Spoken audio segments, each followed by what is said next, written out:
அண்ணா பல்கலைக்கழக மாணவி பாலியல் வன்கொடுமை சம்பவத்தை கண்டித்து மதுரையில் பாஜக மகளிர் அணி சார்பில் நடைபெற்று வரும் ஆர்ப்பாட்டத்தில் குஷ்பு பேசி வருகிறார். அதனை பார்க்கலாம்.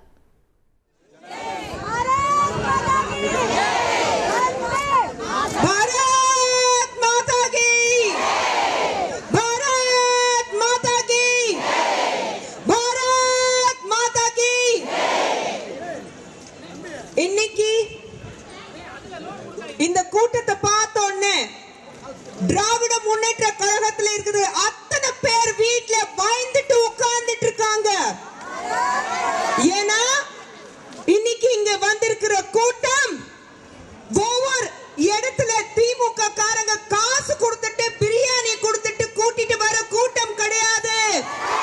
இது நீதிக்காக போராடிட்டு இருக்காங்க வந்த கூட்டம். இது ஒவ்வொரு தாய்மார்கள் வீட்டுல ஒரு பெண் குழந்தை வச்சிருக்கிற ஒவ்வொரு வீட்டிலையும் இன்னைக்கு எல்லாரும் அண்ணா பல்கலைக்கழகத்துல ஒரு மாணவிக்கு ஈடுபட்ட ஒரு பிரச்சனைனால தெருவுக்கு வந்து போராடிட்டு இருக்காங்க. இது பிஜேபியோட பிரச்சனை கிடையாது.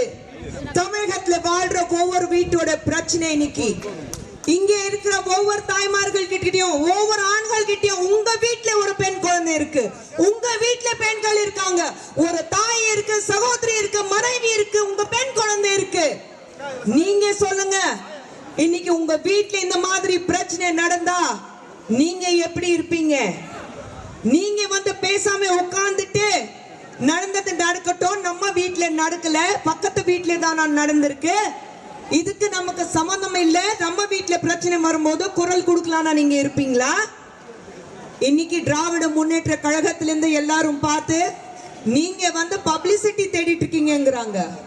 விளம்பரம் தேடக்கூடிய பிஜேபி கிடையாது. இன்னைக்கு உலகத்துல மிக சிறந்த ஆட்சி ஏது, கட்சி ஏது கேட்டாக்கா பாஜக. உலகத்துல மிக சிறந்த தலைவர் யாருன்னு கேட்டா நம்ம பிரதமர் நரேந்திர மோடி அவர்கள் சொல்றாங்க. பப்ளிசிட்டி தேவைப்படுது, விளம்பரம் தேவைப்படுது. உங்களுக்கு ஒவ்வொரு இடத்துலயும் ஒரு கையில பேப்பர் வச்சுட்டு படிக்கிறீங்களே. மாண்புமிகு முதலமைச்சர் ஸ்டாலின் அவர்களே, நான் உங்களை பார்த்து கேட்கிறேன், பெண்கள் பாதுகாக்கிறது இப்படிதானா?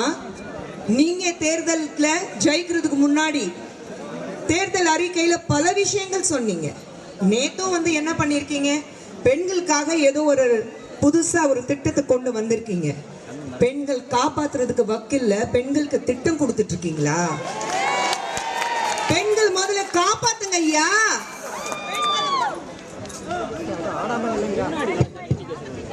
பெண்களை முதல்ல காப்பாத்துங்க. பெண்களை எப்படி பாதுகாக்கணும்னு முதல்ல கத்துக்குங்க. நீங்க இன்னும் எந்த காலத்துல இருக்கீங்க?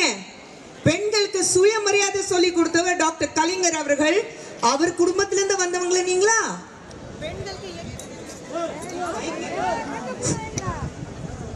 நீங்க முதல்ல கத்துக்குங்க. உங்க வீட்லயே பெண்கள் இருக்காங்க.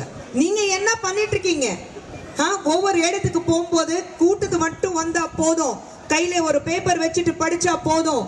பொய்யான பித்தலாட்டம், பொய் பித்தலாட்டம், இதுதான் பொய்யான வாக்குறுதி. இது வரைக்கும் இந்த 4 வருடத்துல என்ன பண்ணிருக்கீங்க? ஒண்ணுமே பண்ணல. நீங்க என்ன செலவாயிருக்கு அது கூட உங்களுக்கு தெரியாது.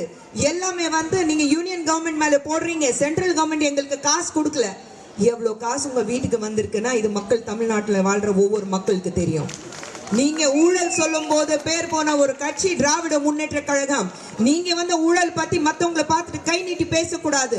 ஒரு பெண்ணுக்கு வந்து ஒரு இந்த மாதிரி வன்கொடுமை நடந்தா, அதுவும் பாலியல் ஒரு தொல்லை நடந்தா, நீங்க கட்சிக்கு அப்பாற்பட்டிலிருந்து முதலமைச்சருங்கிறது முறையில முன்னாடி வந்து ஏன் மண்ணுல கண்ணகி பிறந்த தமிழ்நாட்டுல ஒரு பிரச்சனை பெண்ணுக்கு வந்திருக்குன்னா முன்னாடி நான் வந்து நிப்பேன். செய்திகளை உடனுக்குடன் தெரிந்து கொள்ள உடனே சப்ஸ்கிரைப் பண்ணுங்க.